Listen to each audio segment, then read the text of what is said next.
오늘 봉독교훈 말씀 가지고 아브라함과 그의 종의 신앙생활이라는 제목으로 여러분과 좀 말씀을 나누겠습니다. 아브라함은 늙었지만 여전히 하나님께서 그의 인생 가운데 주신 약속의 성취를 기다리는 순례자의 여정을 걸어갑니다.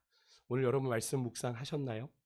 오늘 묵상하신 본문을 보면 아브라함의 사랑하는 아내 사라가 죽습니다. 근데 아직 하나님의 뜻은 요원해 보이는데 아브라함의 아내 사라가 죽었어요. 아브라함 마음에서는 어찌 보면 하나님의 약속에 대해서 충분히 회의하고 의심할 수 있는 상황인데도 그가 하나님의 약속을 붙잡고 아브라함의 사라의 매장지를 어디로 정하게 되죠? 하나님이 그의 자손들에게 주시겠다고 하신 가나안 땅, 그죠? 그래서 거기에 헷족 속에 땅 가운데 막벨라 밭을 굴을 삽니다. 제가 새벽에도 말씀을 드렸습니다만 거기를 400세겔에 은 400세겔에 샀거든요. 그 당시에 노동자 연봉이 10세겔이었습니다. 그러니까 엄청나게 비싼 돈으로 터무니없이 비싼 가격으로 그걸 산 겁니다.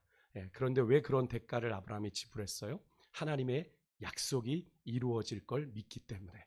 그래서 희생을 감내하면서 하나님의 약속의 첫 씨앗을 뿌린 거죠. 그죠? 아직 4대 만에 이 땅으로 돌아온다고 하셨으니 하나님의 약속이 이루어지기는 아직 기다려야 하겠지만 하나님의 약속이 이루어질 수 있도록 공식적으로 성문에서 그 땅을 삽니다. 사실은 무상으로 준다고 했거든요.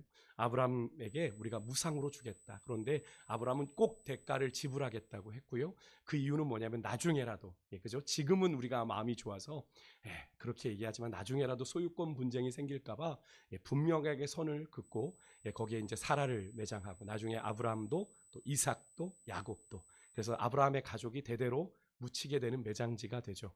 그렇게 하나님이 그들에게 주시겠다고 하는 약속의 땅에 하나님 내가 내 아내를 묻었습니다. 하나님 여기가 우리에게 주신 땅입니다. 라는 고백으로 그것을 한 거죠. 그렇게 아브라함은 하나님의 뜻 안에서 언약을 계승할 준비를 합니다. 왜냐하면 나이가 많아져 가니까 자신의 당대에서 그 뜻이 이루어지지 않을 거니까 자신에게 주신 하나님의 언약을 아들에게 잘 이양해야 되겠죠. 그래서 이삭을 고향으로 돌아오게 하게 하는 선택을 거부합니다. 사실 인간적으로 볼 땐요, 여러분 아브라함에게 주신 이 하나님의 언약이 참 요원하게만 보이기 때문에 아들 이삭이라도 더 이상 이 타지에서, 그죠? 낯선 땅에서 고생 안 시키고 고향으로 돌아가게 하는 것이 그런 선택이 더 나아 보이기도 합니다. 아버지 입장에서 그러지 않으시겠어요? 아니 최소한 이삭이 자기 아내를 찾는 일이니까 그래도 직접 고향 땅에 가서 자기 마음에 드는 여인을 좀 찾아보기를 바랄 것 같은데 아브라함은 그 어떤 것도 단호하게 거부합니다. 부모의 마음이라는 것이 여러분 나는 고생해도 내 자식은, 그죠? 고생하지 않기를 바라는 것이 부모의 마음 아닙니까? 저만 그런가요? 여러분 표정들이 아닌데 고생 좀 해봐야지. 약간 그런 마음도 있긴 합니다만 되도록이면 내가 어려운 일 겪었던 걸 자녀들에게 물려주고 싶지 않은 것이 부모의 마음이잖아요. 하지만 아브라함은 그렇게 하지 않고 살아계신 하나님의 언약을 계승해갈 이삭에게 조금의 영적인 빈틈도 주지 않습니다. 아직 아브라함 자신도 보지 못했지만 분명히 하나님께서 그에게 주신 하나님의 약속을 더 크게 바라보고 이 아브라함은 결단을 내린 거예요. 이삭을 지키려고요. 그러니까 아브라함의 인생에 있어서 이렇게 다시 창세기 말씀으로 돌아서 아브라함의 인생을 묵상해 보니 그의 인생에 무엇이 결정적인 그의 인생의 기준이었는지를 분명하게 알 수 있는 장면이 오늘 본문인 것 같습니다. 그렇다면 여러분에게 좀 묻고 싶습니다. 여러분의 인생의 중요한 결정과 선택 앞에서 여러분은 무엇을 따라가십니까? 여러분이 여러분의 인생 가운데 뭔가를 결정하고 선택해야 할 때 여러분 무엇을 따라가세요? 당장 나에게 필요한 나의 유익, 나의 안전, 나의 편안함입니까? 아니면 하나님의 약속의 말씀입니까? 하나님의 약속에 순종하는 것이 참 믿음입니다. 그죠? 근데 이렇게 말씀드리면 이제 또 이렇게 마음에 부담을 가지시는 분들이 있습니다. 지금 내가 그렇지 못한 모습으로 인해서 나는 그런 참 믿음의 사람이 아니야 라면 이제 자책하고 의기소침해지는 분들이 계시는데 여러분 그런 영적인 고민, 갈등, 내가 하나님 앞에서 더욱 온전한 믿음의 사람이기를 원하는 여러분 갈망은 하나님 보시기에 너무나도 귀한 것이고 참 긍정적이다라는 걸 여러분이 아셔야 됩니다. 그런 자신의 모습에 대한 실망, 좌절, 심지어 죄책감에 그대로 빠져 있는 건 하나님이 우리에게 원하시는 모습이 아니라는 거예요. 여러분 우리가 오늘 묵상했던 여러분 이제 창세기 전에 요한복음을 묵상했던 걸 기억하십니까? 요한복음 마지막 부분 21장의 마지막 부분은 누구의 이야기죠? 베드로의 이야기입니다. 그죠?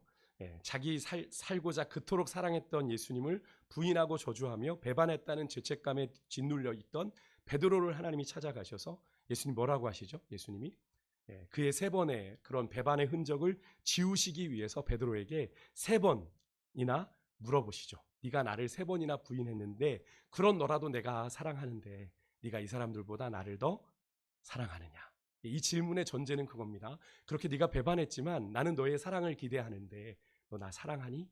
라고 물으신 거죠. 그렇게 3번이나 거듭 물으신 건 뭡니까? 그의 안에 지울 수 없는 그 3번의 부인했던 그 메아리치는 자신의 목소리, 정말 듣기 싫은 그 배반의 목소리를 지우고 싶은데 안 되잖아요. 그죠? 예수님이 그걸 어루만져 주시는 거죠. 괜찮아. 괜찮아. 내가 괜찮다고 하잖아. 내가 괜찮다고 하라. 난 네 사랑이 필요해. 실패한 것 아니야. 그럴 수 있어. 라고 하시는 거죠. 예수님의 질문은 너 왜 그랬어? 너 나 배신 안 한다고 했잖아가 아니라 그런 너의 한계, 너의 연약함에도 내가 너를 사랑해서 내가 다시 너를 찾아왔는데 너 나 사랑하니? 나 사랑하니? 라고 물으시는 거죠. 그의 베드로의 씻을 수 없는 아픔, 상처를 어루만지시고 치료해 주시는 그런 모습을 우리가 디베라 바다에서 보게 되는 건데요. 그리고 그를 다시 사명의 길로 부르시잖아요. 그죠? 내 양을 먹이라. 내 양을 치라 말씀하시고 그렇게 그에게 사명을 맡기시는 거예요. 여러분 주님이 우리의 연약함과 한계를 아실까요? 모르실까요? 아십니다. 그죠? 하나님이 우리에게 그렇게 큰 기대를 가지고 계시지 않아요. 근데 하나님이 우리에게 원하시는 건 우리의 마음입니다. 하나님을 향한 사랑하는 마음, 하나님 앞에 어떻게든 내가 잘하고 싶은 마음들, 우리 안에 진심이 담긴 마음은요. 그 작은 마음이 하나님을 감동케 하는 겁니다. 우리가 그 마음을 드릴 때 연약하고 부족해도 하나님은 우리를 통하여 일하게 되시는 거죠. 여러분 그것을 가지고 우리가 주님 앞에 애통함으로 나오기를 원하세요. 하나님, 내가 이렇게 연약한 자입니다. 하나님, 내가 이렇게 부족한 자입니다. 하나님, 오늘도 내가 수없이 실패하고 넘어졌습니다. 왜 그랬을까요? 하나님, 불쌍히 여겨주십시오. 내 연약함을 인정하고 주의 도우심을 구할 때 하나님의 전적인 다스림과 주장하심이 내 삶에 임하게 되고요. 그렇지, 그러니까 너가 할 게 아니야. 내 손을 붙잡으렴. 하나님이 우리에게 손을 내미시게 되는 것이고요. 그렇게 우리가 하나님께 손을 내밀 때 우리 인생을 향한 주님의 다스리심이 점점 더 확장되어져 가는 그런 은혜를 경험하게 되는 줄 믿습니다. 그러니까 우리가 신앙생활을 완전을 목표로 하시지 마세요. 그리스도인의 완전은 불가능합니다. 특히나 우리 인간의 힘과 노력으로는 불가능합니다. 우리는 완전을 향해 나아가는 겁니다. 그리스도인의 완전을 향해서 나를 쳐서 주님 앞에 복종시킨다는 건 사도 바울도 얼마나 치열했으면 날마다 내가 죽노라 고백을 했겠습니까? 날마다 실패했다는 얘기예요. 사도 바울도 날마다 주님 뜻대로 살아가는 것에 실패했다는 겁니다. 사도 바울 같은 사람도 하물며 그럼 우리겠습니까? 그죠? 그러니까 우리가 날마다 실패했지만 다시 주님 앞에 뻔뻔함이 아니라 하나님 또 오늘도 넘어졌지만 주님의 은혜 앞으로 나아갑니다. 주님 도와주십시오. 그렇게 우리가 고백하다 보면 우리가 우리의 삶에 내가 쥐고 있던 것들을 누구에게 내어드리게 될까요? 주님께 내어드리게 되겠죠. 그죠? 주님이 이끌어 주십시오. 내가 아무리 몸부림쳐보니 안 됩니다.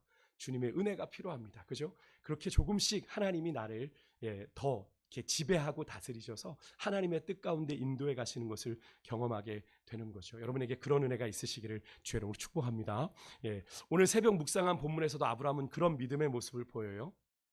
아내 사레가 죽었는데 아브라함은 고향 땅으로 가지 않고 아까 말씀드린 대로 가나안 헤브론의 해쪽 속 에브론이라는 사람에게서 막벨라 밭과 굴을 400세겔에 삽니다.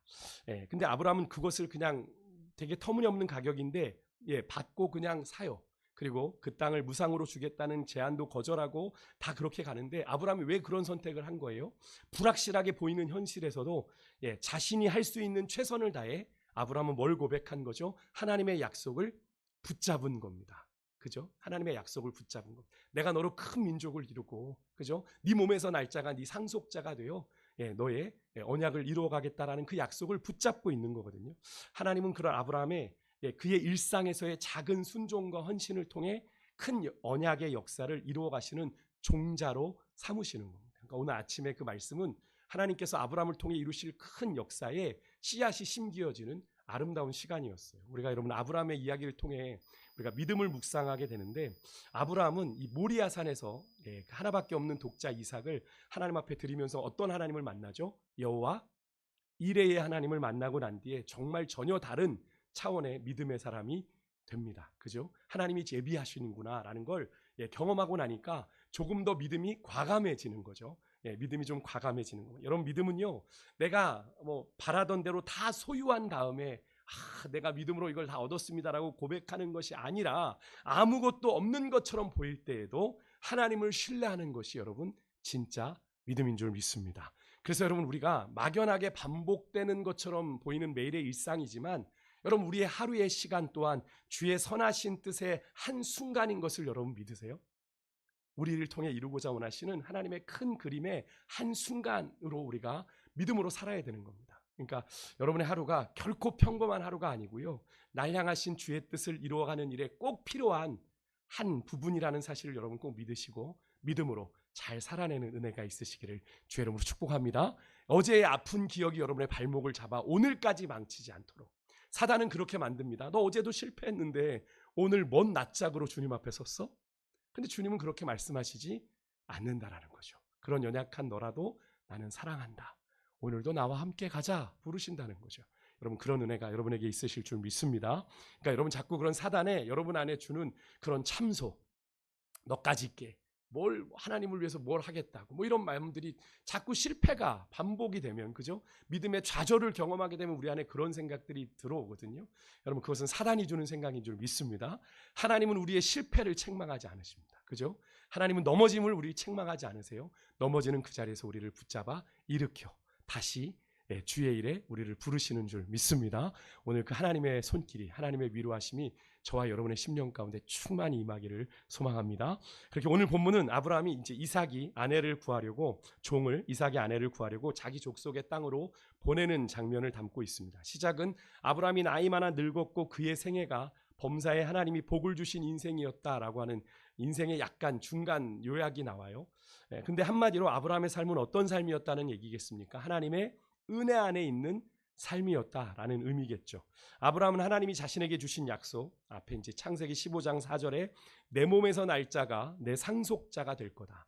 네가 생각한 엘리에셀이 아니라 네 몸에서 날 자가 상속자가 될 것이라는 약속을 따라 언약의 계승자가 될 이삭, 그 이삭의 아내를 구하는 일을 이제 진행하게 되는데, 아브라함은요, 자신의 삶이 이제 거의 막바지로 끝나가는 시점에서도 하나님의 약속이 계속될 소망을 바라봅니다. 사람이라는 게 좀 그렇지 않습니까? 나이를 들고 이제 마지막을 향해 가면 잘 마무리해야지, 이제 그런 생각들을 갖게 돼요. 좀 안주하게 되지 않습니까? 그런데 아브라함은 그러지 않아요. 아브라함은 그의 인생을 마무리해 가면서도 그의 인생 가운데 아직 보지 못할 하나님의 언약이지만, 하나님의 약속이지만, 그와 그의 후손들을 통해 펼쳐가실 하나님의 미래를 위한 준비를 착실하게 해가는 거죠. 그래서 여러분, 이 모습은 우리에게도 있어야 되는 모습입니다. 저는 이 아브라함의 오늘 본문을 묵상하면서 믿음을 계승한다는 것, 우리 자녀들에게, 우리 다음 세대에게 하나님의 꿈을 심어준다는 게 얼마나 소중한지를 좀 다시 한번 저도 묵상하게 됐는데요. 여러분, 우리 역시 우리 인생이 어느 지점에 있든지 우리가 현재에 안주하는 것이 아니라 하나님의 약속을 향해 살아가는 순례자의 길을 우리는 매일같이 최선을 다해 걸어야 될 줄 믿습니다. 우리는 안주하는 존재들이 아니라 나그네입니다. 그죠? 우리가 돌아가야 될 본향이 있습니다. 내가 안주하려고 생각하는 순간 내가 더 많이 비축해야 되고, 더 많이 쌓아둬야 되고, 더 많이 가지고 있어야 내가 이 땅에서 누린다고 생각하는데, 여러분, 그렇지 않다라는 거예요. 우리는 주님이 언제라도 부르시면 가야 되는 그런 존재들이기에 이 땅에 심을 것이 아니라, 예수님이 어디에 심으라고 그랬어요? 하나님 나라에 심으라고 그랬습니다. 여러분, 하나님 나라에 여러분의 시간, 여러분의 물질, 여러분의 건강, 열정을 하나님 나라에 심으십시오. 현실에 안주하는 것이 아니라 무궁무진한 하나님의 계획과 섭리를 믿으시고 부르심의 상을 향해 끊임없이 중단 없이 전진하는 것이 여러분 믿음인 것을 여러분 꼭 기억하시고, 그래서 사도 바울이 이런 고백을 했죠. 빌립보서 4장 12절에서 14절 같이 한번 좀 이 말씀을 읽어볼게요. 같이 있습니다. 시작. 내가 이미 얻었다 함도 아니요 온전히 이루었다 함도 아니라 오직 내가 그리스도 예수께 잡힌 바 된 그것을 잡으려고 달려가노라. 형제들아, 나는 아직 내가 잡은 줄로 여기지 아니하고 오직 한 일, 즉 뒤에 있는 것은 잊어버리고 앞에 있는 것을 잡으려고 표대를 향하여 그리스도 예수 안에서 하나님이 위에서 부르신 부름의 상을 위하여 달려가노라. 아멘. 사도 바울은 참 많은 것을 이룬 사람 아닙니까? 그죠? 그의 인생은 참 많은 것을 이룬 사람인데 내가 이미 얻었다 함도 아니고 온전히 이루었다 함도 아니다. 나는 오직 그리스도 예수께 잡힌 바 된 그것을 잡으려고 나는 지금도 달려가고 있다. 그죠? 중단 없이 달려가고 있다. 내가 아직 잡은 줄로 여기지 아니하고 내가 지금까지 이루어놓은 것도 많은데 그것에 연연하지 아니하고 나는 뒤의 것은 다 잊어버리고 오직 주님께서 내게 주실 그 부르심의 상을 향해 나는 끊임없이 달려간다라고 고백을 하고 있는데요. 여러분, 앞에 있는 그 부르심의 상을 향해 내가 중단 없이 달려간다 고백하는 이 사도 바울의 고백이 여러분과 저의 고백일 수 있기를 주 이름으로 축복합니다. 그러니까 주님 앞에 가는 그날까지 내 인생의 마침표를 찍는 그 임종의 순간까지도 내게 주신 그 믿음의 사명들을 자녀들에게 그죠? 바톤을 인계하고 내가 남은 여생 너희들에게 믿음의 유산을 물려준다. 끝까지 주의 나라를 위해 헌신해다오. 그렇게 우리가 부탁하고 우리 인생의 다름질을 마감할 수 있는 은혜가 있었으면 좋겠습니다. 아브라함은요, 그의 모든 소유를 맡은 늙은 종, 아마도 이름은 나오지 않지만 60여 년 전에 아브라함이 자신의 상속자로 염두에 두었던 다메섹 사람 엘리에셀인 듯 싶습니다. 그죠? 그를 불러서 아들 이삭을 위한 아내를 택하되 이 가나안 땅에, 지금 우리가 머물고 있는 이 가나안 땅의 여인이 아닌 내 고향, 내 족속에게로 가서 하나님이 아내를 택하라 지시하는데요. 하나님이 자기를 부르신 그 이유가 있는 것을 알았기 때문에 이 땅의 여인을 찾는 것이 아니라 하나님께서 주신 그곳에 사람을 보내게 되는 거죠. 이 모든 일은 3절에 나오는 것처럼 하늘의 하나님, 땅의 하나님, 그 하나님의 섭리가 우리 안에 있음을 아브라함은 믿고 이렇게 당부를 하고 있는 겁니다. 아브라함이 아주 중요한 당부를 하는데요. 한 가지가 뭐냐면 6절에서 혹이라도 그 땅의 여인이 따라오려고 하지 않을 경우, 이 종을 따라오려고 하지 않을 경우 절대로 내 아들을 그리로 데려가지 말아달라고 단호하게 당부를 합니다. 이게 6절에서도 한 번 당부하고요. 8절에서도 아브라함이 2번 당부합니다. 설령 혼인이 잘 성사되지 않는다고 할지라도 내 아들 이삭이 하나님이 약속하신 약속의 땅을 떠나는 일이 결코 있어서는 안 된다라는 것을 당부합니다. 7절에 보면 아브라함은 하나님이 자신을, 이유가 있어요. 7절이 그 이유입니다. 자신을 부르셨을 때 주신 말씀을 정확하게 아브라함은 기억합니다. 여러분, 이런 아브라함의 모습은 너의 고향 친척 아버지 집을 떠나 내가 내게 지시할 땅으로 가라, 그렇게 명하셨다라고 하는 거죠. 그 말씀을 기억하고 있는 거예요. 아브라함 벌써 지금 140살이거든요. 아브라함 부름 받으실 때가 75세, 한 60여 년 전의 이야기를 아브라함은 여전히 마음에 품고 기억하고 있었더라. 여러분 이 아브라함의 모습에서 여러분 무엇이 보이십니까? 그냥 아들의 혼사를 좀 앞장서 준비하는 아버지의 유난스러운 모습이 보이십니까? 물론 그것도 틀린 것은 아닙니다만 우리가 이 아브라함의 모습에서 볼 수 있어야 되는 건 뭐냐면 그가 인생을 사는 자세입니다. 인생을 사는 자세. 아브라함은요, 하나님의 말씀을 늘 기억하고 그것을 늘 염두에 두고 그의 가정의 중요한 결정을 내리고 있다라고 하는 겁니다. 벌써 60년도 더 전인데 75세에 그를 부르시며 주셨던 하나님의 말씀을 너무나도 생생하게 기억하면서 그 약속을 붙잡고 그의 아들의 혼사를 준비하고 있더라는 거죠. 물론 이렇게 말씀드리면 목사님 그거 당연한 건 아닙니까? 근데 여러분 결코 당연하지 않습니다. 당연하지 않아요.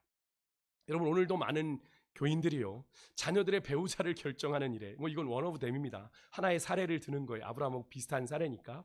하나님의 뜻을 얼마나 고려할 것 같으십니까, 여러분? 여러분 아직 여기 이제 우리 권사님과 집사님 빼고는 자녀들 혼사를 하신 분들이 없는데 자녀들의 배우자를 결정하는 일에 여러분 하나님의 뜻을 얼마나 고려할 것 같으세요? 의외로 그렇지 않은 경우가 많다라는 겁니다. 세상 사람들처럼 좋은 집안, 좋은 스펙, 좋은 커리어, 또 외모, 재력 이런 기준으로 자녀들의 배우자를 결정하고 그 사람의 믿음은 가장 마지막에 고려하는 순위의 경우이거나 그렇지 않곤 그냥 그저 교회만 다니면 되지, 기독교래, 종교가 기독교래라는 기준으로 배우자를 선택하는 경우가 의외로 많습니다. 정말 많아요. 최소한 여러분 믿음의 사람들은 하나님의 말씀의 기준을 따라 인생을 결정하고 선택해야 함에도 그렇지 않은 경우가 많다라는 거죠. 물론 여기서 이제 한 가지 분명히 짚고 넘어가야 될 건 꼭 교회 다니는 사람만 좋은 거냐 이런 의미 아닙니다. 아시겠죠? 최소한 신앙적인 그리고 신앙의 길을 걸어가고 있는, 왜요? 신앙을 갖는다는 건 세계관이 다른 거니까. 그죠? 세속적인 세계관과 하나님의 나라를 꿈꾸는 사람의 세계관은 다르니까 말이죠. 그것을 확인해야 되는데 그것은 염두하지 않는 거예요. 그리고 세상 사람들이 쫓아가는 똑같은 그런 세상적인 기준의 스펙을 따라가고 덤으로 교회 다니면 좋고 덤으로 기독교인이면 좋고 이 정도의 값을 선택을 하고 나중에 가서 후회하는 겁니다. 나중에 가서. 목사님 제가 그것을 보지 않았더니 우리 지금 아들이 지금 이혼하게 생겼습니다. 이런 얘기들을 하는 거예요. 신방 가면 그런 이야기들을 많이 하십니다. 근데 여러분 이게 혼사 문제만 그럴까요? 교회를 다니면서도 신앙 따로 삶 따로가 되니까 어떻게 해요? 결혼을 하는 날도 이사를 가는 날도 길이를 잡으러 어디 가요? 무당집에 가는 거예요. 무당집에 가는 겁니다. 정말 우픈 일이지만 여러분 무당집을 찾는 사람 중에 죄송하지만 너무 안타까운 현실이 30%가 교인이래요. 30%가 교인이래요. 얼마나 많은 숫자입니까? 3명 중에 하나가 교인이에요. 과연 그 교인들의 믿음을 진짜 하나님을 향한 믿음이라고 얘기할 수 있을까요? 그분들을 비난하는 것보다 여러분 우리의 모습을 돌아봐야 되잖아요. 신앙 따로 삶 따로가 아닙니다, 여러분. 여러분 진짜 하나님의 사람인 것은 우리의 당연한 일상에서 나타나야 되는 거예요. 우리의 일상이 하나님과 상관없는 일상이면 안 되는 거죠. 아브라함의 모습이 바로 지금 그것 아닙니까? 140세의 노인이 이젠 하나님의 약속이고 뭐고 사실 자신의 남은 여생이나 편안하게 살면 되는 그런 나이인데도 아브라함은 여전히요 하나님이 그에게 주신 약속에 대한 열정을 포기하지 않고 그 약속을 어떻게든 이어가고자, 그죠? 상속자인 이삭에게 이어가고자 힘쓰고 애쓰는 모습을 볼 수 있습니다. 이삭이 혹시라도 믿음에 떠나지 않도록 그의 배우자를 정하는 일에도 정말 심혈을 기울이죠. 그리고 하나님의 선한 인도를 구하는 장면이 나옵니다. 7절에 보십시오. 그가 그 사자를 너보다 앞서 보내실지라 이렇게 얘기합니다. 하나님이 하나님의 사자를 너보다 앞서 보내실 거다. 가라 이렇게 말합니다. 주의 뜻을 따라가기에 하나님이 인도하실 걸 기대하고 있는 거죠. 그렇다면 여러분 우리는 어떠합니까? 여러분 오늘 우리도 중요한 선택의 순간마다 이런 질문을 해야 되는 거죠. 우리는 중요한 선택의 순간마다 나의 만족과 이익을 위해 약속의 자리를 하나님이 주신 그 약속의 자리를 떠나려 하는가 아니면 보이지 않아도 하나님을 신뢰하며 전진하는가. 참 쉽지 않은 선택이죠. 쉽지 않은 선택입니다. 여러분 어떻게 하시나요? 언약의 길은 언제나 믿음의 약속을 붙잡고 우리가 전진하기를 요구하고 있습니다. 그게 믿음의 삶인 거죠. 그렇게 아브라함은요 8절에 한 번 더 종에게 여자가 따라오려고 하지 아니하면 자신과의 맹세가 상관없다. 상관없다라고 얘기하고 절대로 아들 이삭을 그리로 데려가지 말아달라고 당부를 합니다. 철저하게 하나님의 인도하심과 하나님의 결정에 모든 걸 맡기고 있는 아브라함이죠. 그죠? 거기서 종이 800km나 해서 그 하란 땅에 갔는데 이루어지지 않더라도 절대 어떻게든 이루어 보려고 이삭을 그리로 데려가는 그런 인간적인 수단과 방법을 쓰지 말아라. 하나님의 손에 달려 있다라고 얘기하는 거죠. 그런 아브라함의 여러분 결연한 의지를 확인한 종은요 낙타 10필에 온갖 예물들을 실어가지고 아브라함의 고향으로 갑니다. 그리고 아브라함의 형제인 나홀의 성으로 떠나게 되는데 여러분 그 주인의 그 종입니다. 그 종 또한 오직 하나님의 인도를 의지하는 지혜와 믿음을 보여요. 아브라함이 그런 믿음을 보이니까 이 엘리에셀도 그렇습니다. 종이 도착한 시간 여인들이 물을 길러 나오는 일몰 때였는데 거기서 종이 피곤할 거 아닙니까? 열심히 달려왔으니 그런데 그 자리에서 가장 먼저 한 게 뭐냐면 하나님의 인도를 구합니다. 하나님 나의 걸음을 도와주십시오. 순적하게 우리가 마지막에 읽었던 12절이 바로 그 말씀입니다. 하나님 나로 순적하게 하사 좋은 만남을 주십시오. 자신뿐 아니라 하나님 내 낙타에게도 물을 먹이겠다고 자원하는 여인이 내게 허락되어진다면 하나님 그 여인인 줄 알겠습니다. 그러니까 하나님의 선택이 그런 그 여인의 일상의 태도, 환대 속에서 하나님의 선택이 드러나기를 기도하고 있는 거죠. 내가 그것을 볼 수 있게 해주십시오. 그러니까 하나님의 종의 기도에 하나님이 즉각 응답하셔서 15절에 보니까 종의 기도가 마치기도 전에 물동이를 어깨에 맨 누가 등장해요? 리브가가 등장해요. 그리고 나홀과 밀가의 아들 부두엘의 딸 이 여인은 바로 아브라함의 친족이었습니다. 딱 조건도 갖춰졌죠. 게다가 심히 아름다웠다고 합니다. 아름다운 처녀였어요. 이런 여러분 성경의 소개가 자세하게 소개될 땐 이 여인이 하나님이 예비하신 사람이구나라는 걸 우리로 추측하게 만들죠. 리브가는 이 아브라함의 종 엘리에셀이 물을 달라는 요구에 응답할 뿐 아니라 정말 엘리에셀이 기도한 대로 뭐라고 대답해요? 당신의 낙타에게도 물을 마시게 하겠습니다. 여러분 이게 쉬운 일이 아닙니다. 이 여인의 몸이잖아요. 낙타가 당시에 한 번에 물을 먹으면 70리터에서 100리터를 먹는답니다. 그러니까 몇 마리 데려갔죠? 10마리 데려갔으니까 지금 10마리를 먹이려면 한 1000리터를 물을 가져와야 되는데 요즘처럼 뭐 슈퍼에 가서 그죠? 그거를 사올 수 있는 게 아니잖아요. 그죠? 수돗물 틀어가지고 받을 수 있는 게 아니고 지금 우물을 길어야 되는 그죠? 그런 상황인데 그런 장면을 떠올려 보면 리브가가 아름답기도 했고 참 인품도 좋지만 그에게는 어떤 것도 있어요? 체력도 건강한 체력도 있는 걸 우리가 볼 수 있는 거죠. 여러분 이거 맞지 않습니까? 그죠? 그 10마리의 낙타를 물을 먹이는 그 일들을 할 수 있을 만큼 리브가는 건강함도 가지고 있었음을 알 수 있어요. 21절에 보니까 종이 그렇게 리브가가 물을 떠서 낙타 10마리를 먹이는 모습을 묵묵히 주목하여 봅니다. 하나님의 사람인가를 계속 보는 거겠죠. 그리고 하나님이 평탄한 길을 자신에게 주시는지 순적한 길을 주시는지를 보아요. 그러던 중에 리브가가 낙타에게 물 마시기를 다 마치니까 종이 리브가에게 반세겔의 금코걸이와 10세겔의 금팔찌 한 쌍을 끼워주면서 그녀에게 말을 겁니다. 그녀의 신상을 물어봐요. 당신이 누구의 딸인지 그리고 당신의 집에 유숙할 곳이 있는지를 이제 23절에 보면 묻습니다. 그러자 리브가가 나는 아브라함의 형제 나홀이 밀가에게서 낳은 부두엘의 소생입니다. 와, 이렇게 하나님이 순적하게 만나게 하실 줄이야. 그죠? 아브라함의 핏줄이지 않습니까? 집에 그리고 종과 낙타들이 유숙할 곳이 많습니다. 라고 대답을 하게 되죠. 종의 그 자리에서 하나님 앞에 엎드려 경배합니다. 하나님이 사랑과 성실로 자신을 아브라함의 자손의 집으로 친척의 형제의 집으로 인도하셨다. 하나님이 하셨습니다를 찬양하는 일들이 오늘 이 본문의 이야기인데요. 여러분 이렇게 아브라함의 종을 인도하신 하나님 그때만 그렇게 섭리하고 계시나요?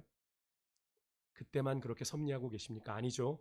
오늘을 살고 있는 우리의 삶에도 하나님의 은혜와 신실하심으로 우리의 길을 인도하고 계심을 여러분 믿으십니까?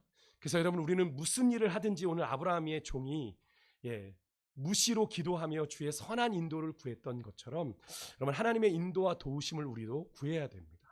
그러니까 내 마음대로 그냥 살아가는 것이 아니라 우리는 무시로 무슨 일을 하든지 간에 그래서 우리가 가게문을 열면서도 하나님 앞에 기도로 가게문을 열어야 되고 가게문을 닫으면서도 하나님이 도우셨던 일들을 기도하며 닫아야 되고 또 손님을 만날 때도 우리가 순간 기도하면서 느헤미야가 그 순간 기도하며 그 왕이 물어봤을 때 그 마음을 준비했던 것처럼 말이죠.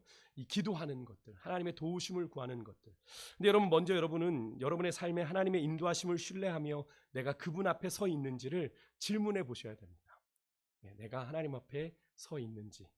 종종 우리가 신앙과 삶을 아까도 말씀드렸지만 따로 생각하는 분들이 있어요. 직장 생활은 직장 생활, 내 신앙은 신앙. 그래서 여러분 그렇게 생각하다 보니 여러분 우리의 신앙이 참 다르게 표현될 때가 많이 있죠. 여러분 절대로 그렇지 않습니다. 구원받은 하나님의 사람들에게는 삶이고 신앙이어야 되고 신앙이고 삶이어야 합니다. 맞죠? 그래서 우리가 신앙생활이라고 하는 게 결국 그겁니다. 신앙으로 사는 거죠. 주님을 믿음으로 사는 삶이 신앙생활입니다. 근데 그것이 교회 안에서만 신앙생활이 절대로 아니라는 거예요. 오늘 아브라함과 그의 종의 모습에서 우리는 신앙생활이 무엇인지를 친히 배우게 됩니다. 이들이 성경에 등장한 인물이라고 해서 이들의 일상이 무조건 다른 겁니까? 아니죠. 우리의 똑같은 일상을 살고 있는 겁니다. 근데 그들의 일상이 철저하게 누구와 동행해 나아가고 있어요? 철저하게 하나님의 인도하심 가운데 하나님의 도우심을 구하며 나아가는 발걸음이더라는 거죠. 일의 결과까지도 아브라함은 그죠? 일의 결과까지도 하나님께 맡깁니다. 하나님이 혹시라도 거기서 여인을 못 만나게 하시거든 이삭 데려가지 말고 그냥 돌아와. 얘기하고 있지 않습니까? 일의 결과까지도 누구에게 맡겨요? 하나님께 철저하게 아브라함은 맡기고 있습니다. 그러니까 설령 내가 기대한 대로 내가 원하는 대로 이삭의 배필을 구하지 못한다고 하더라도 하나님의 약속을 이루기 위해 이삭을 억지로 고향 땅에 데려가 사람 찾게 하는 인간적인 수단 방법 찾지 말고 철저하게 하나님의 뜻에 맞추고 있는 걸 볼 수 있는 거죠. 하나님이 허락하지 않으시면 더디 간다라는 생각을 하는 거죠. 왜 나는 지금 이삭이 이제 40살이 돼서 결혼 정년기가 됐기에 빨리 배필을 구해야 될 것 같은 인간적인 생각이 들 수 있지 않습니까? 그래서 사실 종이 계속 아브라함에게 만약 오지 않는다고 하면 이삭을 데려갈까요? 이런 얘기를 한 것이 바로 그런 의미입니다. 근데 그런 인간적인 수단과 방법 쓰지 말라는 거죠. 아브라함은 그죠? 하나님이 원하시면 주실 것이고 하나님이 아니면 허락하지 않으시면 그냥 그만둬라고 얘기하는 겁니다. 여러분 우리의 인생의 주도권을 누구에게 드려야 되는지를 아브라함이 분명히 보여주고 있는 거죠. 우리는 내 뜻대로 안 되면 어떻게 해요? 조바심 내죠. 그래서 수단과 방법 가리지 않고 하나님의 뜻인지도 모르고 막 이루려고 발버둥 치는 걸 보게 됩니다. 근데 그것이 올바른 신앙의 모습이 아니라는 걸 우리에게 이야기해 주고 있는 거예요. 여러분, 당장 나의 바람과 기대대로 결과가 주어지지 않더라도 믿음을 지킨다는 것이 결코 쉬운 일은 아닙니다. 그죠? 쉬운 일은 아닙니다. 예, 아쉬움이 생기니까, 그죠? 미련이 남으니까. 근데 아브라함과 그 종은 그 선택하는 것을 볼 수 있죠. 그렇더라도 기꺼이 그 선택을 내립니다. 그런 아브라함과 종의 하나님을 향한 결단에 하나님은 순적한 은혜를 베풀어 주시죠. 근데 여러분, 이 순적함만 바라보고 하나님 왜 나에겐 순적함을 안 주십니까? 이래서는 안 됩니다. 그죠? 아브라함의 이런 순적함이 있기 전에 늘 그렇지 않았다는 걸 우리가 어떻게 알 수 있죠? 아브라함이 아들을 주시겠다고 했을 때 얼마나 기다렸어요? 무려 25년. 그죠? 몸이 다 죽은 몸같이 될 때까지, 모든 인간의 가능성이 다 사라질 때까지 하나님은 기다리게 하셨던 순간도 있더라는 거죠. 이렇게 순적하게 만나게 하기도 하지만, 그러니까 그 모든 결정은 누구에게 달려있더라? 하나님의 손에 달려있더라. 내가 뭔가를 더 하고 이게 아니라 하나님의 손에 달려있는 겁니다. 여러분과 저는 묻습니다. 여러분은 진정으로 신앙생활하는 사람들입니까? 신앙 따로 삶 따로가 아니라 내 신앙이 내 삶의 현장에서 정말 진정으로 고백되고 있습니까? 오늘 밤에 스스로에게 한번 질문해 보셨으면 좋겠고요. 교회 안에서만이 아니라 우리의 삶의 현장에서도 우리는 하나님의 약속을 바라보며 사는 사람들인지, 그래서 하나님의 인도를 구하며 나아가고 있는지를 묻고요. 우리 인생에 내가 바라는 결과에 상관없이 주님의 인도와 도우심을 구하며 우리가 믿음의 정도를 걸어가겠습니다. 인간적인 편법, 인간적인 수단, 인간적인 방법을 구하지 아니하고 내가 믿음의 정도를 걸어가겠습니다. 주님, 나의 인생의 걸음을 주장하여 주십시오. 그렇게 걸어가기로 결단하는 오늘 이 밤 될 수 있기를 주의 이름으로 축복합니다. 우리 함께 찬양하고 기도의 자리로 함께 나아가겠습니다. 우리 아까 불렀던 예수 사랑합니다. 우리 찬양 같이 고백하겠습니다.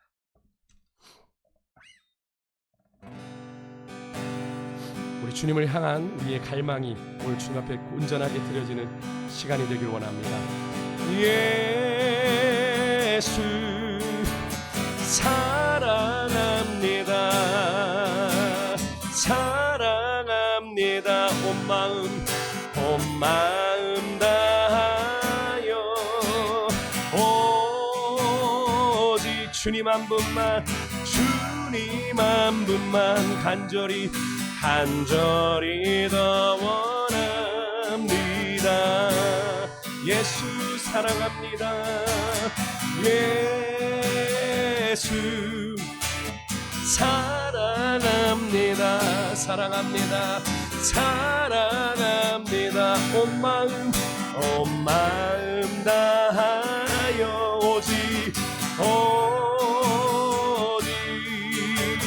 주님 한 분만 간절히 더 원합니다. 한 번 더요. 예수 사랑합니다. 예수 진심으로 고백하기로 사랑합니다. 온 마음 다 오직 주님 한 분만 오직 주님 한 분만 간절히 더 원함. 넘쳐나네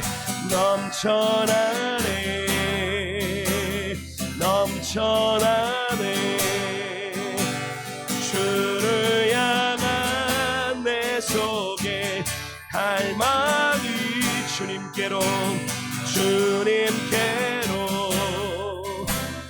날 이끌어 주소서.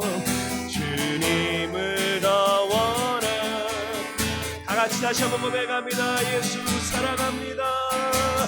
예수 사랑합니다. 온 마음 다하 오직 주님아 간절히 더 원하. 예수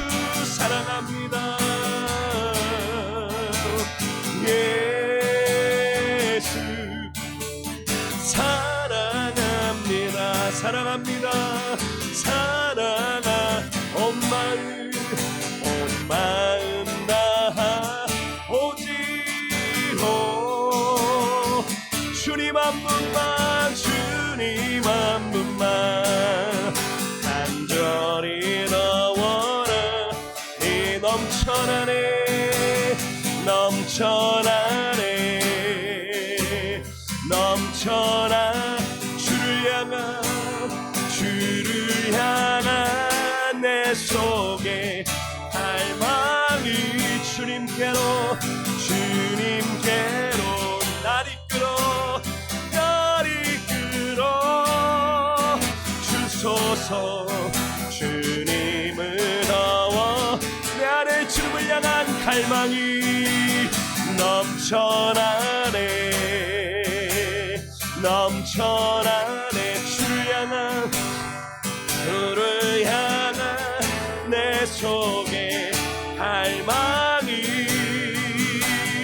주님께로 날 이끌어 주소서. 주님을 우리 한 번만 더 고백합니다. 내 안에 주님 넘쳐나게 해주십시오. 넘쳐나네, 넘쳐나. 주를 향한 내 속에 갈망이 아멘 아멘. 주님께로 날 이끌어 주소서. 주님을 더 원합니다. 주 영광, 주 영광 여기 임하사. 내 심령 가운데 열방향의 그 빛 비추소서. 주의 얼굴 구할 때 주의 향기 머무. 주 영광 여기 임하사. 주 영광 여기 임하사. 열방향의 그 빛 비추소서. 주의 얼굴 우할 때 주의 향기 머무소서.